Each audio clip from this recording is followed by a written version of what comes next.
आप जानते हैं समुद्र के बीच बुर्ज अल अरब होटल को कैसे बनाया गया। ये दुनिया की सबसे महंगी होटल है जिसके अंदर इतना सोना है कि जिससे 3 फुटबॉल की ग्राउंड्स को कवर किया जा सकता है। दुबई शेख को जब पता चला कि 2016 तक दुबई का सारा तेल खत्म हो सकता है तो इस खबर से दुबई शेख काफी परेशान हो गए, क्योंकि वो तेल से ही तो पैसा कमाते थे। अब उन्होंने सोचा कि हम दुनिया का एकमात्र 7 स्टार होटल बनाएंगे जिससे दुबई की ऑयल डिपेंडेंसी कम हो जाए और वो टूरिस्ट से पैसा कमाना शुरू कर दें। दोस्तों, ये 7 स्टार होटल को बनाने में 7.8 बिलियन डॉलर्स का खर्चा आया, जितने में वो 5 बुर्ज खलीफा और भी खड़े कर सकते थे। दुबई शेख की डिमांड थी कि वो होटल पानी में खड़ा होना चाहिए, और जब सारा काम खत्म हो गया तो शेख ने इंजीनियर से कहा कि उन्हें इस पर हेलीपैड और फ्लोटिंग रेस्टोरेंट भी चाहिए। लेकिन इंजीनियर्स अगर इस पर हेलीपैड और फ्लोटिंग रेस्टोरेंट बनाते तो सारा होटल गिर भी सकता था। लेकिन फिर आखिर इंजीनियर्स ने शेख की इस फरमाइश को कैसे पूरा किया, सब कुछ आज हम आपको इस वीडियो के जरिए बताएंगे। सबसे पहले तो समुद्र में बड़े बड़े पत्थरों से एक आर्टिफिशियल आइलैंड बनाया गया।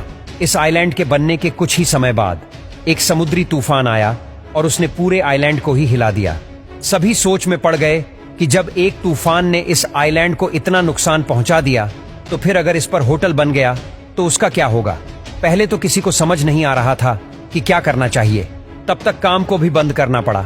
लेकिन फिर एक इंजीनियर्स ने आइडिया दिया कि अगर हम पूरे आइलैंड पर कंक्रीट के होलो स्लैब बिछा दें तो पानी जब इन पर टकराएगा तो सारा पानी स्लैब के अंदर ही घूम जाएगा और पानी की ताकत कम हो जाएगी और आइलैंड को भी नुकसान नहीं होगा। अब इंजीनियर्स में फिर से जोश आया और काम दोबारा शुरू हुआ और लगातार 2 साल तक चला। लेकिन फिर बारी आई होटल को अर्थक्वेक बनाने की।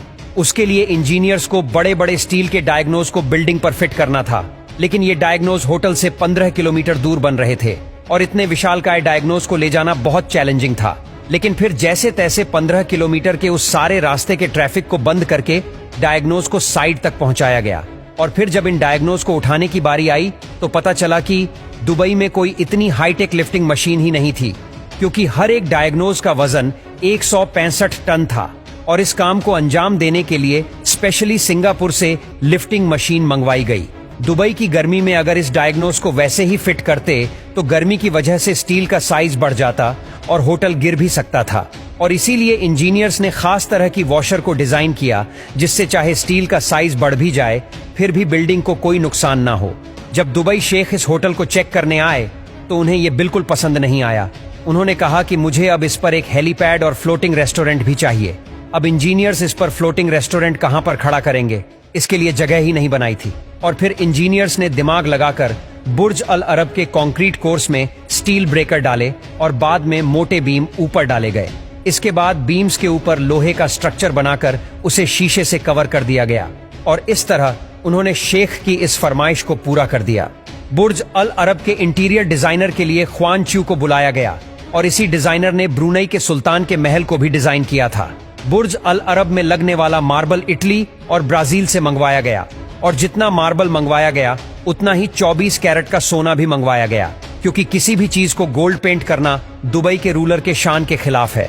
लेकिन जब दुबई शेख ने इंटीरियर डिजाइनिंग का काम चेक किया तो उन्हें वो बिल्कुल भी पसंद नहीं आया और इसके बाद डिजाइनर बहुत परेशान हो गए।